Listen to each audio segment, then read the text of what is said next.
Hello, and once again, my name is Heiko Hertes. I am a Azure Cloud Architect at SoftwareOne in Germany. For maybe some of you that might not know SoftwareOne, you might know Comparex, which was a company that was bought by SoftwareOne like a year ago. And now both companies are running under the same common brand, SoftwareOne. So if you were in touch with Comparex in the past, you will be in touch with the same people at SoftwareOne now. The webinar is split into the 5 sections you can see here, and you might have seen them during the registration. First of all, I'm going to talk about Azure Migrate in general and to give you an overview. What is Azure Migrate? What's it about? The second section is about the Azure Migration Program, AMP. Important to know that Azure Migration Program and Azure Migrate are not the same. They are connected in some way, and we will see how that works, but it is not the same. In the third section, I'm going to talk about assessment and migration, which is the 2 major parts and the major jobs you can do with Azure Migrate. So we will once again jump back into Azure Migrate. And then in the fourth section, I will give you a live demonstration of Azure Migrate within the Azure portal. And then last but not least, I will also give you some hints and tips about what happens next once you were done with a migration. So first, what is Azure Migrate? Azure Migrate is, let's say, a set of tools. It's a unified migration platform that you can use to migrate workloads that are already existing somewhere, might be on-prem or in some co-location or wherever, or even on a foreign cloud provider. And you can use a wide range of tools. Some of them are provided by Microsoft. Other ones are provided by third party, like VMWare, Cloudomize, or different tools. You can use Azure Migrate as a platform and the tooling that is included in the platform for an assessment of your existing systems. So you can do inventory, so you know what systems do I have, how are they running, what are they doing, how are they connected to each other. And you can also assess them to find out what size of a VM will they need in Azure and how much will that be at the end of a month. So you will get a good pricing estimate about what it is to run your system, whether it is all your VMs or just the ones you have picked inside Azure. And the second part of Azure Migrate is the real migration that has a replication built in, because you will first need to replicate the data into the cloud before you can migrate. And this can be used for VMs and bare metal servers. It can be used for databases. And in some way, it can already be used for web applications and data, and there is more to come. First, Azure Migrate is free. So if you are using Azure Migrate purely without any further tools or connecting it to further things, then you are not paying for Azure Migrate itself. You might use one of the third-party offerings, and they are not free. For them, you would need to get a license. These licenses are usually offered with a free trial, so you can try them out and find out, is that the right tool for me or not? Or you could just stick to the Microsoft provided tools. This is Azure Migrate for assessment and for migration as well. So you can do the whole pipeline just with the free tools provided by Microsoft. You are not in the need of using any of the third-party tools. But if you do so, you would have to pay for them. Additionally, you will pay for the used storage once you start replicating VMs. So in the first phase, when you're just doing the assessment, you are not paying anything at all, at least for a longer period of time. But as soon as you're starting to replicate data into the cloud, you are paying for the storage that you are using for the replicated bits of your VMs or databases. Additionally, you are also charged for the storage transactions, although they are very cheap.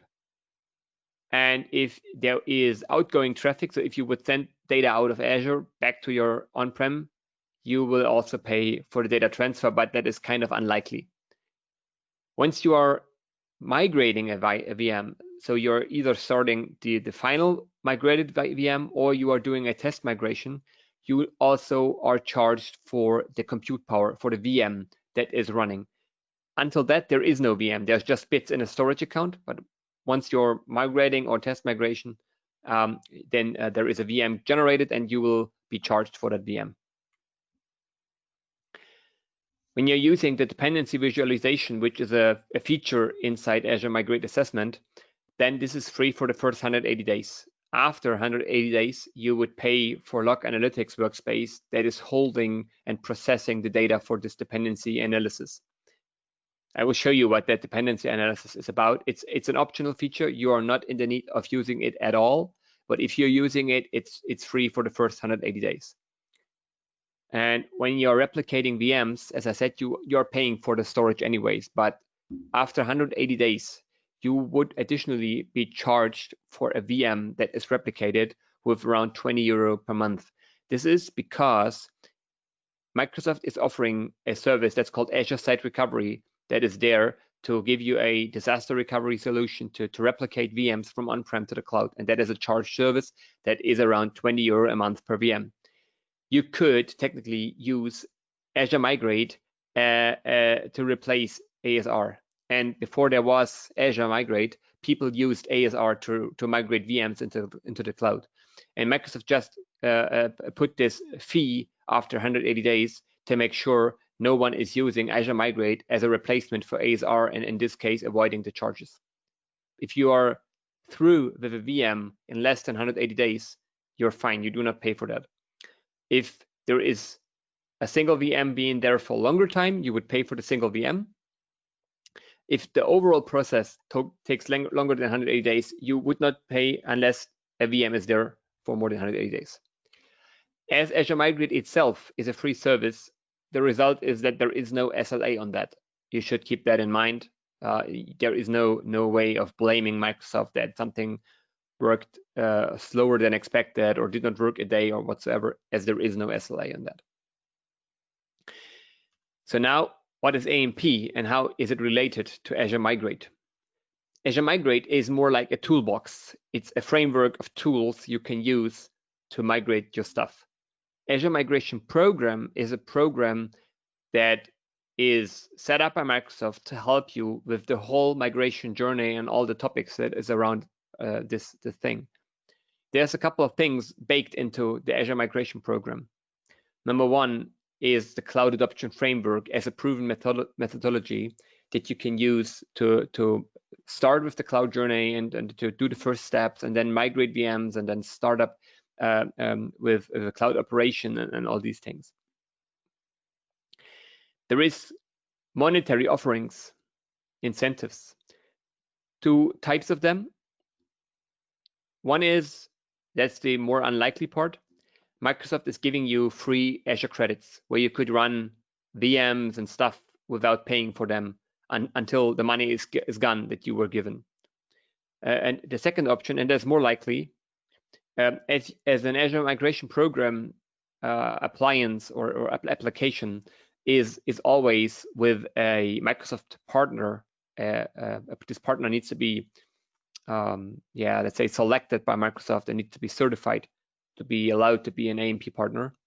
So the whole AMP thing will go through an AMP partner, and this offering here will give you some money. You won't receive the money itself. The money will be given to the AMP partner, and this partner then will offer you services, consulting services or migration services, so whatever you need, and you are not charged for that because Microsoft already paid for that. So this is the two monetary options. You get a whole set of technical skill building capabilities. So there is learning things, there is materials, there is people that can help you. There is Azure Migrate as the free tooling behind it, because you should use Azure Migrate when you are inside AMP. You are provided with the contact to Fast Track for Azure engineers. So there is engineers on Microsoft that are helping you with all your technical questions or with architectural questions. So when you're starting to set up things or when you're starting to plan things, you can talk to them and they will give you a review about your ideas, or they will give you a review about what you already set up and will tell you what to make better, what is good, what is bad, and so on. And you will get the expert help from the specialized partner, which could be SoftwareOne. As I said, the whole thing is put into the Azure Cloud Adoption Framework. Cloud Adoption Framework is a name, or is a terminology that a lot of cloud providers are using these days. And all of these cloud providers have their own CAF, Cloud Adoption Framework. And that is the one Microsoft is giving. And they are basically expecting that if you are eligible for AMP and you applied for it, and Microsoft is granting you the access to the AMP, that you are sticking to this CAF in any ways. I mean, there is no a real check that you are all the things that is in the CAF are done by you, but you should, at least from a high perspective, you should stick to the general pillars as much as possible. And number one is always, and I can highly recommend doing so, to define a cloud strategy, to define why you are going to the cloud. What is the reason for that? What are you going to achieve with the cloud? What is the desired outcome of it? What is some milestones you want to achieve? What is the people being included, and so on? This strategy will be, number one, the answer for a lot of your questions that are coming up through the cloud journey. And the strategy might be an excuse or an explanation why some decisions that will be made through the journey were made. So that's why define a strategy. Then there is some planning, and there is a big part of it covered by Azure Migrate, and that is the discovery and assessment part. You will discover, what do I have? What kind of VMs do I have? How many? How big? How are they connected with each other? How can I migrate them? Can I migrate them in any way? There might be systems that you can't migrate because either licensing is not cloud compatible, or there is technical reasons for it. So you will need to plan and to discover and to assess. Then there is some ready phase where you will do the technical skilling. So you will learn all the things that are needed, and you will also deploy the landing zone into Azure. This landing zone will consist of all the central architectural and networking components that are needed to run the later migrated VMs inside Azure. It could be like a VPN channel. It could be a central domain controllers. It could be DNS infrastructure. It could be backup. It could be monitoring, all these things. And then you're adopting the cloud by migrating VMs. And as this is usually done in waves and not all of them in a big bang on one weekend, this whole thing is kind of a circle. And it's starting from the beginning once you're going into the new wave. And usually you're taking all the learnings from one wave into the next wave to become faster and better and to avoid mistakes you might have made in the first step, and so on. And during the whole time, there's two things, and there's govern and manage, that should be in focus as well. To have a governance, this should be a governance concept where you write down all the guardrail things and policies and all the things that are needed to make sure no bad things are happening in Azure. Could be someone is booking a VM that's way too high, or someone is deleting things or whatsoever.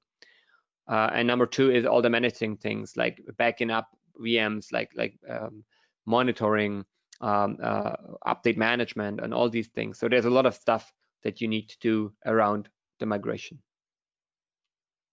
Just to give you a glimpse idea, and I don't want to dive into this slide too much, to give you an idea how the AMP works, you will either nominate yourself, or you will be nominated through a Microsoft partner or the Microsoft account team by themselves. So that's why my recommendation is find an AMP partner that will nominate you. That's the best way to go, because they know what to do. They know where to contact people. They will give you all the needed paperwork and stuff, because usually they have done that a couple of times before. And if you would start it on your own, you might run into some, let's say, mistakes, like missing some deadlines or so, and in the end that could lead to you are not eligible for AMP.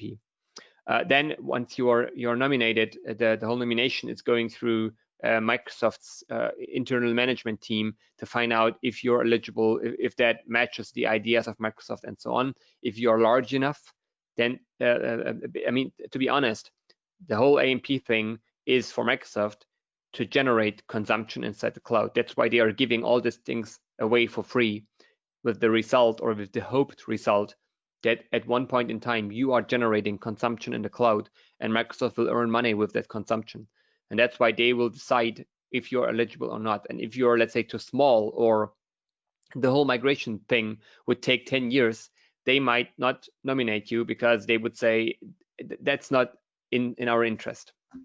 Then there is this resources alignment, where they will talk with you, or maybe you might talk with your AMP partner to find out what migration tools are used, what resources might be migrated, what fast-track engineer will assist you, all these things. Then there is the skilling phase, where you will learn things that are needed. You will dive into the setup of a landing zone, and you will start with the migration, and then you're speeding up through the whole phase to start migration, and then create new migration waves, and then let them migrate. And at the end, you're done with the migration, and will run into the regular cloud operational phase. Just to give an example how that could look like. First, you need to match the criteria. And when you are talking about VMs, the smallest amount of VMs you need to migrate into Azure to be eligible for AMP is 50 VMs. Could be also databases, then it would be, I think it's 20 or 25 databases. If you will migrate more, then the amount of money you might get would probably be higher, and the interest of Microsoft to help you would be ways higher. So that's why 50 is just the absolute minimum. Below 50, they won't let you into the program. And then it could be even more. And then you will get an offer from Microsoft, and they will, let's say they would give you a list. What is the offering? What assistance will they give? What partner funding will they give? How many credits will they give? All these things. And then the cloud journey will start. This is the roadmap. Right now, you can use AMP to migrate Windows servers as well as Linux servers. When it comes to Linux, there's, let's say, a handful of distributions that is supported, like Debian, Ubuntu, CentOS, Red Hat, SUSE. But there's other, let's say, more or less common distributions that is not supported. So that's why check the details if you have some more or less uncommon Linux distributions. SQL Server is supported, MySQL is supported, Azure VMware solution is supported. It means you can migrate a VM that is running on VMware into a VMware machine in Azure. I don't know if you have heard about that, but Microsoft is giving you the option to run VMware inside Azure, to just stick to your tooling and all processing that you already are doing for, let's say, the last 10 years, and to keep all this. And you can also do VDI migration. The list of geography, that's where all this feature and offerings is available. Most of the European countries is in here. If a country you would be residing is not on the list, I would recommend checking if you have some branch offices in one of the countries. That might help. As you can see, there's more coming soon, more migration workloads like .NET Web Apps, and there's also more regions coming soon to be announced for the offering. Okay, now let's get back into Azure Migrate. As I said, we usually have two phases inside Azure Migrate, and that is assessment and migration. And as you can see on this screenshot here, the tool, I mean, this is just a screenshot from the Azure portal. The tool is also split into the two sections, assessment tool, migration tool. In my case, I've picked the Microsoft offering. In this case, it's Azure Migrate Server Assessment and Azure Migrate Server Migration. In the demo, I will show that you could use this, add more tools, to also pick one of the third-party offerings. You can combine any tool here. You do not need to use Microsoft in both. You could also say, okay, here I want to use a third-party offering, and then here I'm using Microsoft's tool, or the other way around. That's also fine. When you're doing the assessment, this is usually consisting of a couple of steps. Number one, you need to discover or inventory your systems. I will talk about this in a few seconds a little bit more. Then after the systems are discovered, you need to group them. And then you will do an assessment on top of that grouping. And within that assessment, you will need to define some assumptions, as you can see on the screenshot. So my assumption here, I assumed that the further VMs would run in West Europe. I want to run them on a premium managed disk. This is an SSD storage. I want to run them without reservations. I do not bring a Windows Server license. I want to run them, or I want to see the pricing in euros. And I want to use a selection of 5 VM series when I would migrate them. This is not the real migration. This is not something real. That is just the assumptions needed to give you a price, because pricing is depending on all these things here. You could change this anytime. That means you could compare a couple of combinations. You could compare what is it when you change the region, how much discount would you get if you would bring the licenses, how much discount would it be if you would reserve for a year, all these things that could be just changed with a few clicks, and then you would recalculate and would get the new price. When it comes to discovery that is needed for the inventory, there is 2 options how to do that. Number 1, you could use an appliance.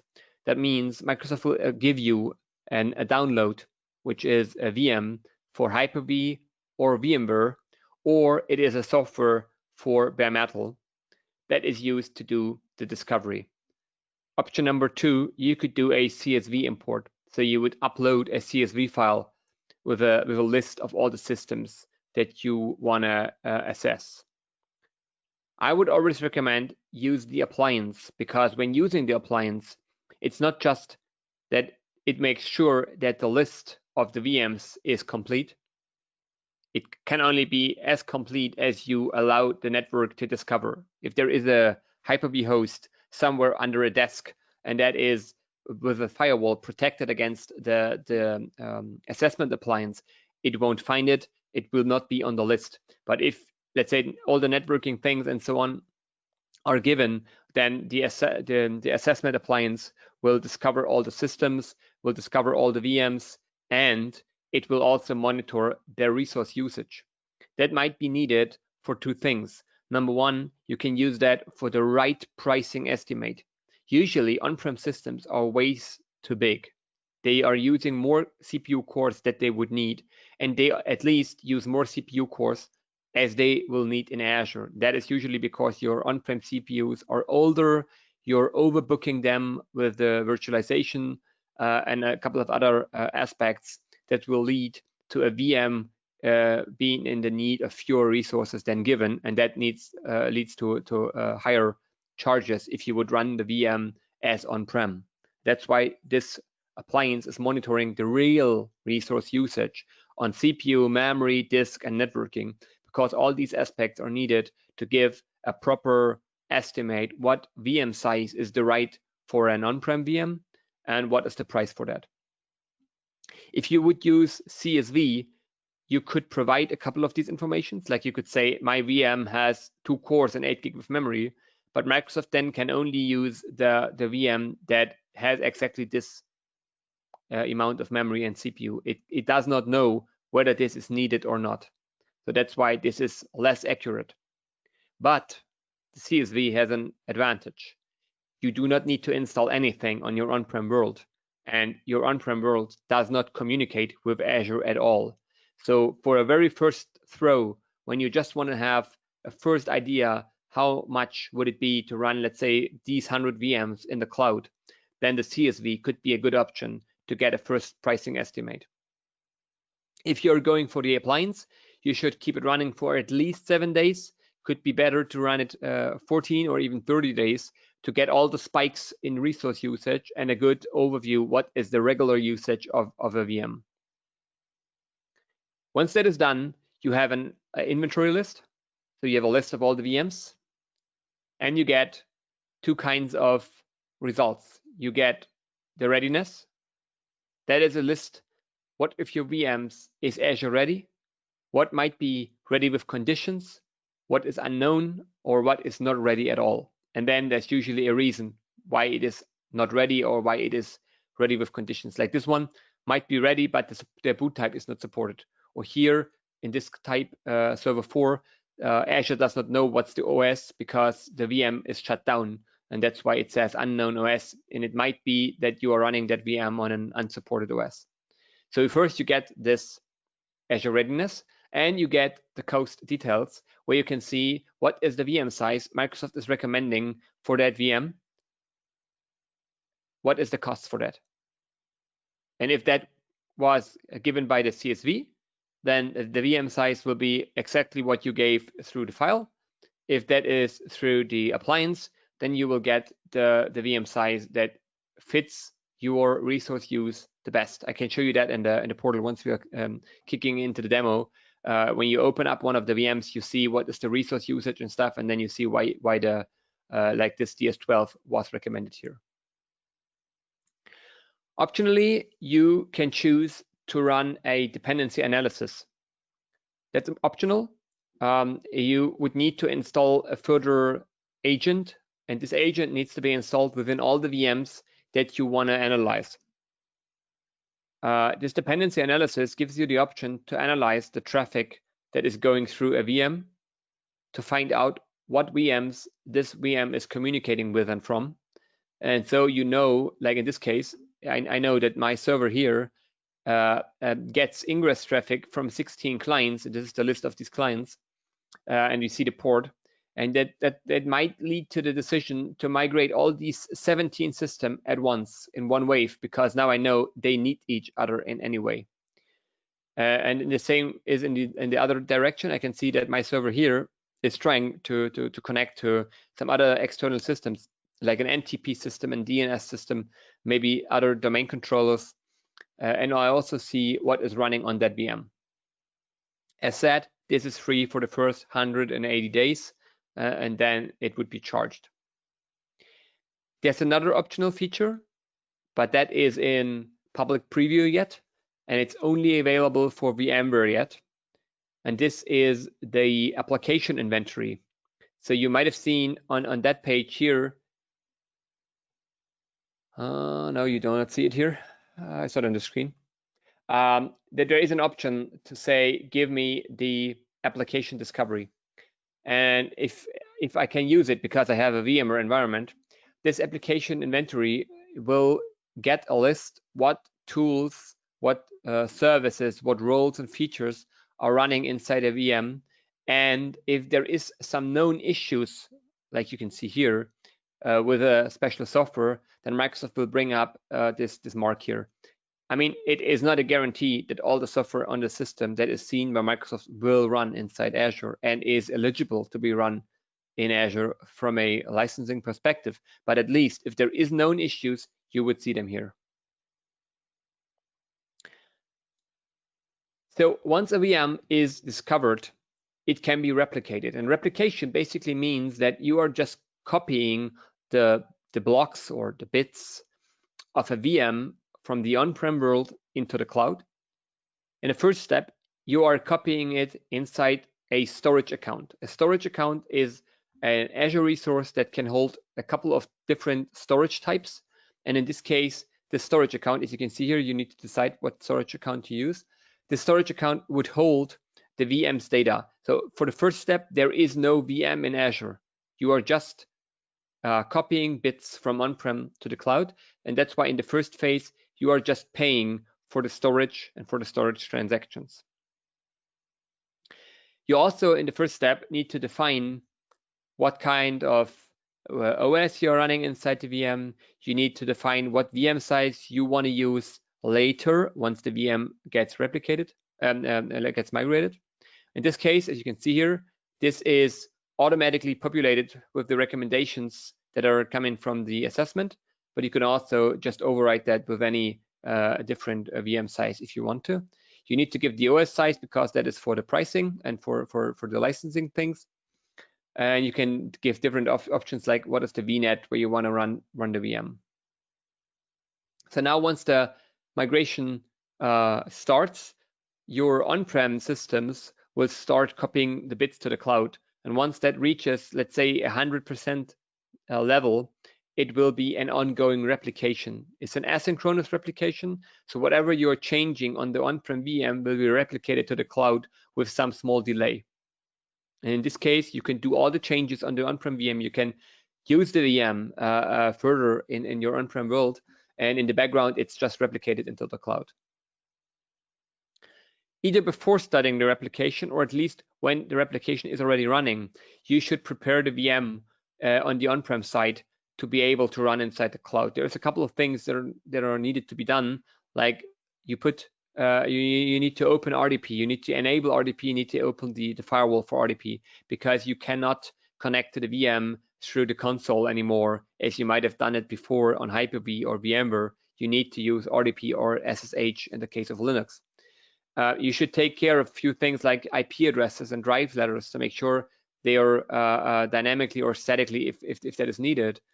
You should remove some on-prem related agents like a VMware agent, or if you had a backup on-prem and now in the cloud you are going to use on-prem based backup, then you should remove the backup agent to just prevent the system from sending backups from the cloud to the on-prem world, and that would create a lot of traffic. So that's why you should prepare the VM. This could be done, as I said, while the migration or the replication is started. And if time is critical for you, I would even recommend starting the replication first, because that will take time, especially if you have bigger VMs or a lot of VMs and you might not have the best internet connection. Then this might take a few days, weeks, or even months. And you could use this time to prepare the VMs, and all these small changes are then again replicated into the Azure world. Important to know, there should be no pending updates. This is because once the VM in Azure is migrated and would boot up, the first boot needs to be successful. If it runs into either some a removal of an already applied update, or if it runs into the process of finishing an update installation, this will create some timeout in Azure for the first boot. So Azure would think the VM is not booting up, and then it would mark the VM as failed, and you cannot use the VM then anymore. So that's why you should make sure there is no open pending updates.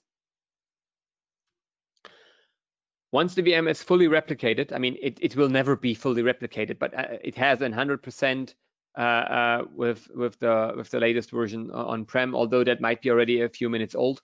Once that state is reached, you can either test migrate or finally migrate a VM. The difference is test migration will create a VM into a isolated VNet that you can decide or you can pick, and the on-prem VM will kept online, and you will get, let's say, a copy of it in the isolated network in Azure, where you can see if the VM is booting, you can see whether you can connect to the VM, you can test if some software is running, and all these things. And once the test migration was successful, you could then clean it up. This will remove the second VM, and then you can decide to finally migrate. I would always recommend do the test migration before the final migration. Otherwise, you might run into the problem that during your migration time frame, that might be just a few hours during a day or maybe just a weekend, you might run into the problem that several VMs are not booting up, and then you need to get back to former state, and that's why you should do the test migration first.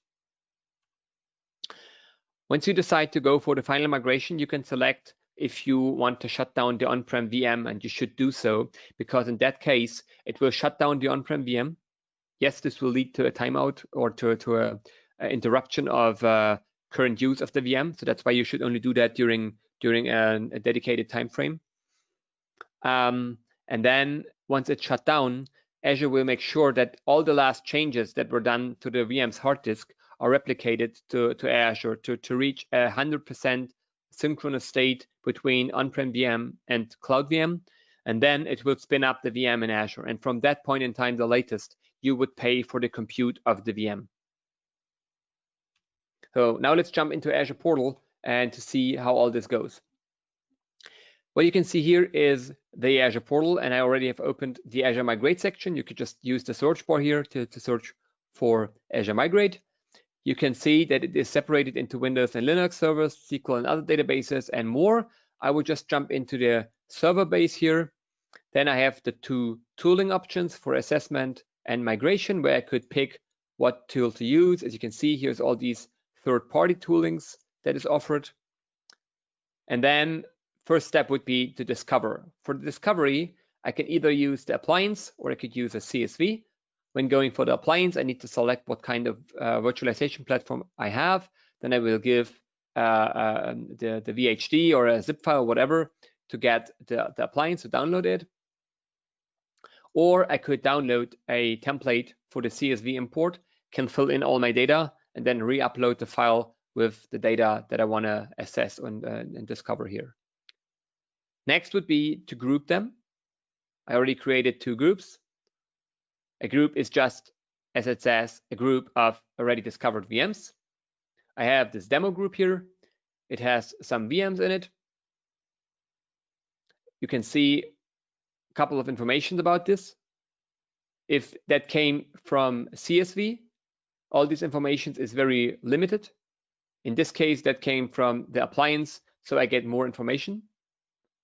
And then next step, I can do the assessment of that systems. I already did an assessment, so that's why I can view the already created assessment. It shows assessments is count 1. So I go into the already assessment, and here I can say, see it's outdated. It's appliance based. Why it's outdated? It's just because that was made like a month ago, or I think it's even 2 months. And this data might be outdated because there might be new VMs, or the resource usage on one of the VMs might have changed. So that's why in this case, Microsoft is just recommending me to redo the assessment. And that's why I'm only getting a confidential rating of 1 star. In here, I can see an overview, like out of my 12 VMs, 7 are ready, 5 are ready with conditions, and none is not ready. And I also get the pricing estimate here. I can jump into the details. Like here, I can get the readiness. And here I can see like all the systems, are they ready, are they not ready? I can see what is the Azure VM size that is recommended for the VM. And I can also jump into a VM and see the details. Like here, I can see it had 2 cores, and these 2 cores were used for 88%, and the memory of 3 gigabytes is also nearly used for 100%. So that's why Microsoft is giving me a standard FF8S VM for that. Or in other cases, I might have machines that had way lower consumption, either in CPU or in memory or so, and it might lead to some other results here. Like here you can see I had 2 cores, but they are just used 30%. That's why it says F1 is sufficient for that. And then I have the cost details, where I can see all the VMs, the recommended VM sizes, and then what is the pricing for the compute and the storage. In my case, I selected inside the assessment that I want to have all the VMs with a premium SSD. You can also say I want to have a recommendation from Microsoft, or I want to use standard HDD or whatsoever. All this can be changed at any time, so I can change the properties of this assessment. I mean, this is outdated. First, I need to recalculate, and then I can change all these values. I could say, please use a different storage type, use a different location, or whatever is needed. So this is the assessment. This is just giving me an idea how ready is my VMs and how much is the price to run them.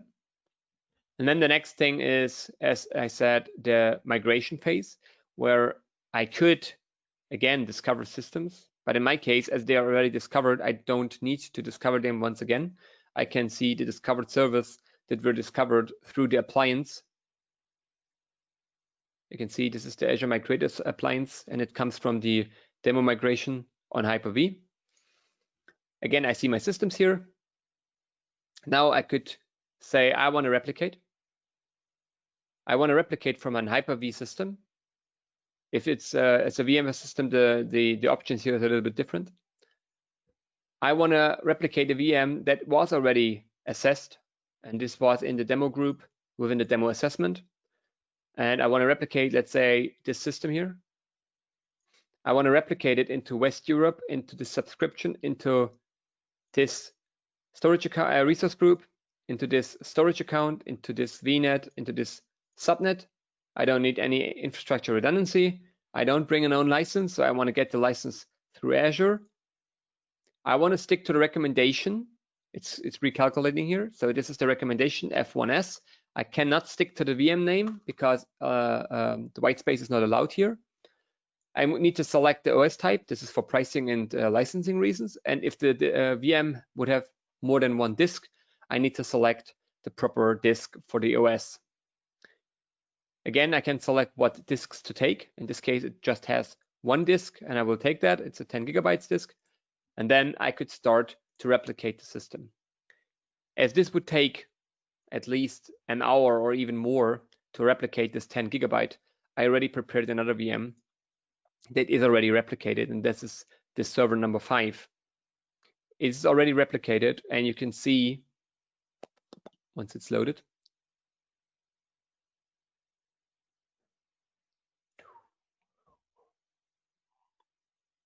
You can see it's healthy. That means it is in sync with the on-prem world. We can see that the last synchronization was done a couple of minutes ago. We can see all the target settings that I said. It's a B1MS. This is the storage account, it's the network, and so on and so on.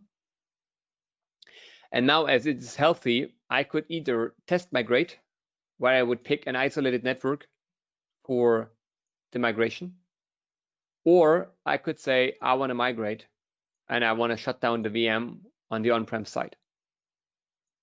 Basically, that is the migration. That is, I would say, kind of simple when it comes to the tooling. The most important and complicated part is all the planning, like the right order of VMs, the right waving, how to connect on-prem world with the cloud, how to make sure everything is secure, all these things. And then after the VM is migrated, there's also some aftercare that is needed, and I will talk about that just in a few minutes. I want to get back to Azure Migrate. As I said, you can select all the tools, you can select all the migration goals, and you can create different migration projects. Over here, you could change the migration project. Important to know that if you want to create a new one, it's this hidden link here. So this is hard to see that it says click here. If you don't see that, you might think, oh, how can I create a new project? This is just a little bit more hidden. By creating multiple projects, you might be in the way of looking at things from a different perspective or trying out different combinations. So you could even try, let's say, the Microsoft tools in one project, and then in a different project, you're trying one of the third-party offerings.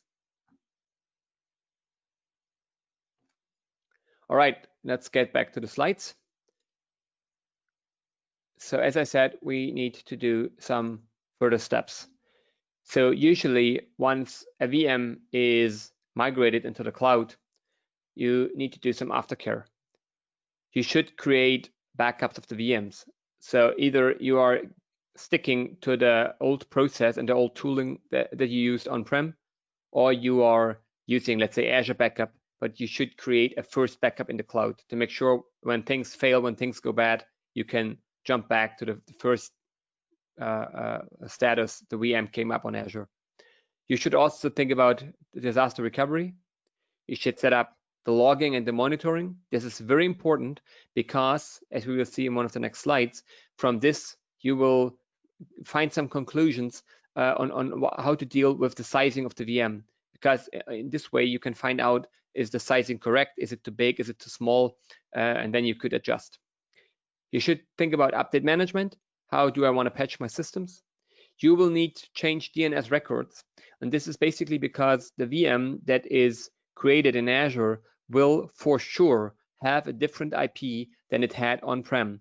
And this is for two reasons.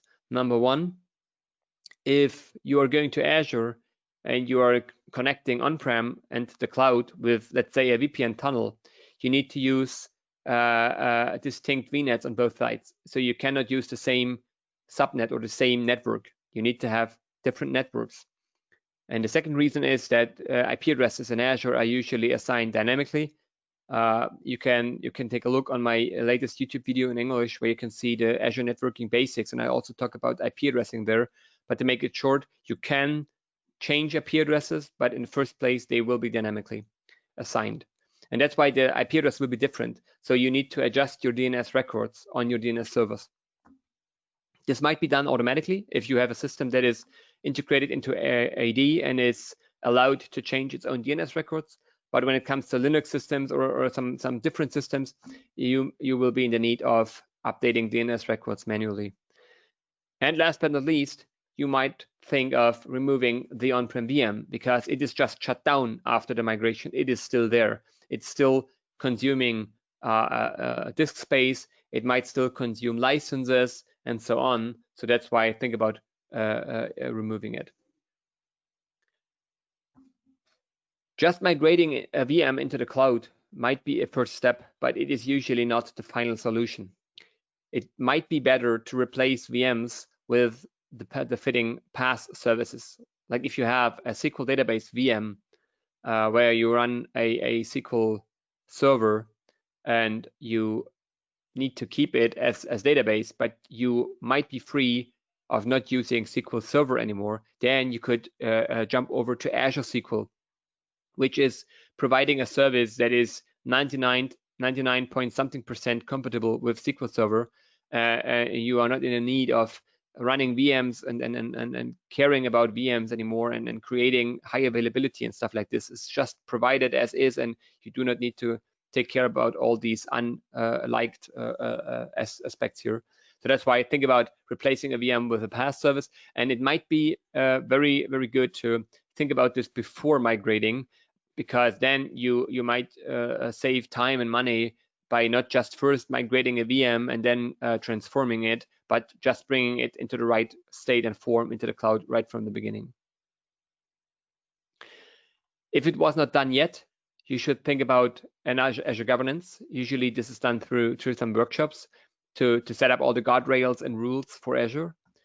And as I said, you should monitor your systems, and you should have a close look on all the monitoring results, especially in the first time after a VM was migrated, just to find out if it is too big in size, and if you might be in the chance of making it smaller, and that would just save money. The easy thing is half the size, half the price. So if you have a VM and it had, let's say, 4 cores, and it is fine with half the cores and half the memory, then the price will be also just half. So that's why you should take a very close look on that. All right, from my perspective, that's it. That's the content I want to give you. So now, is there any questions that we should talk about? If there's no further questions yet, then I would say let's close the webinar.